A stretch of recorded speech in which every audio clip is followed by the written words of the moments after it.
All right, today we're going to be checking out this Moog Source, so stay tuned and let's check it out. Let's get into it.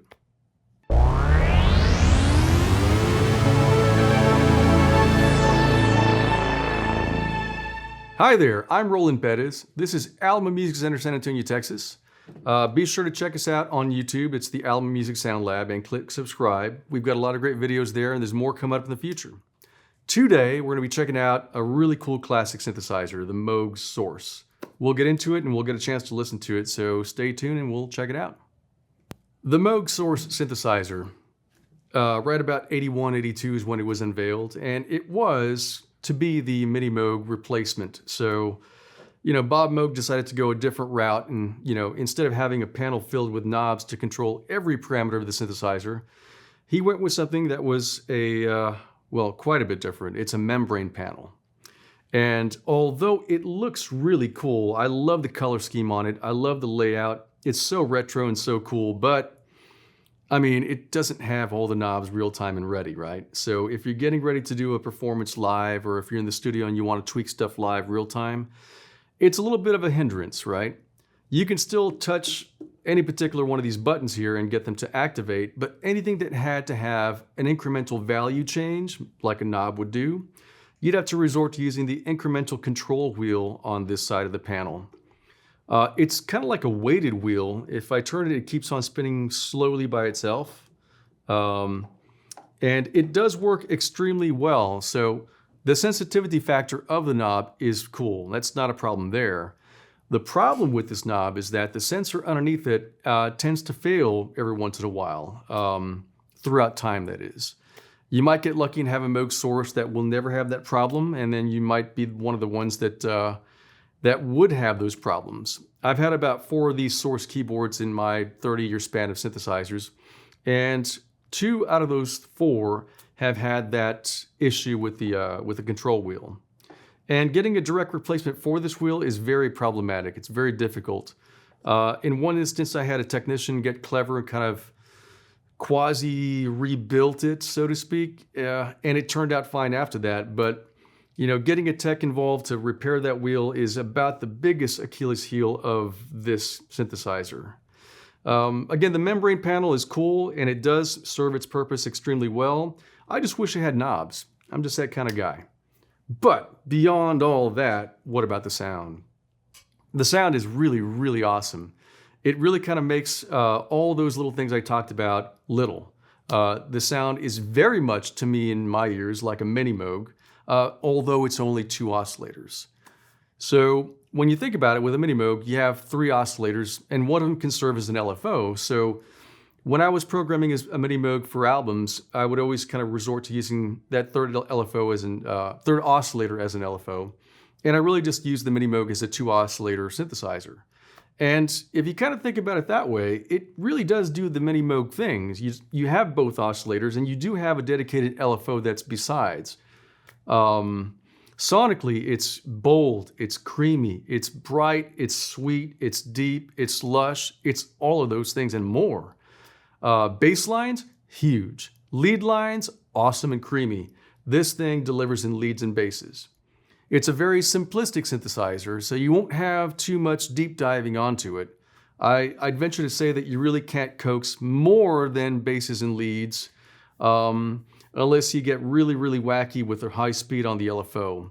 Speaking of that LFO, that speed does go all the way, and it does very well at really high ratings, to where it actually sounds really kind of like, not like your typical LFO. It's got a really wide span on it. So it's pretty sweet in that regard. Very simplistic once again. You got, the both oscillators have your saw, your triangle, and pulse wave, but there's no way to modulate the pulse wave. And that's kind of like another little hindrance of this keyboard. The belle of the ball, so to speak, is the filter section. Here you have that 24 dB Moog filter, and it sounds really, really awesome. There's a lot of different Moog synthesizers out there, past and present. To me, this filter, along with the original Mini Moog, just has something extra to it. I'm not sure if it's the fact that there's less under the hood, so to speak, so it's more of a direct connection to where it needs to get to. But the audio path to the filter section is clean, and it's deep, and it's very dynamic. Very cool, and the resonance does get pretty squelchy very fast. On top of that, you've got your envelope section for filter and loudness, pretty typical in that regard. But one of the new things on this Moog Source when it first came out was presets, 16 presets at that. This was Moog's first synthesizer that utilized storing sounds in it. The battery's pretty easy to replace on this in case it does go bad, and after X amount of years or decades, it will go bad. But reloading presets is not that difficult. You can do it via tape or an MP3 online. You also have a couple cool things that you wouldn't find on your early Moog synthesizers. You've got a sequencer on here, and you've got an arpeggiator on here. So really, when you think about it, when it first came out, this was pretty groundbreaking. And although they did cut a few corners with the design on it, it's still at heart a full and awesome and bold sounding Moog synthesizer. Very, very cool. Plus, again, the look is just awesome. Love the retro layout.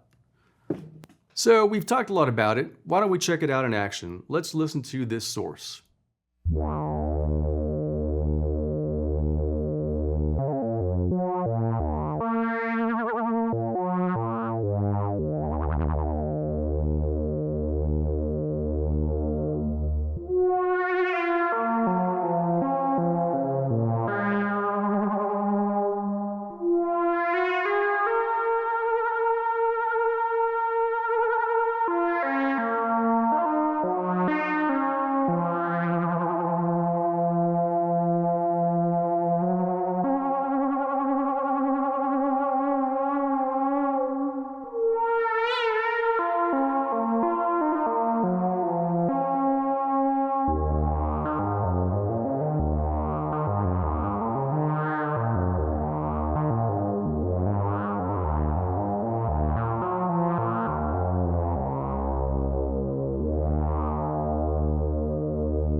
Well, I hope you enjoyed checking out this classic Moog synthesizer. It truly is a really cool synth in every regard. Once again, I'm Roland. This is Alamo Music Center, downtown San Antonio, Texas. Check out the website, alamomusic.com, and click subscribe to this channel because, as mentioned before, we have a lot of cool videos coming up in the future. Some classic synthesizers, modern synthesizers, and stuff in between. Thanks for watching. I really appreciate it, and have a great day.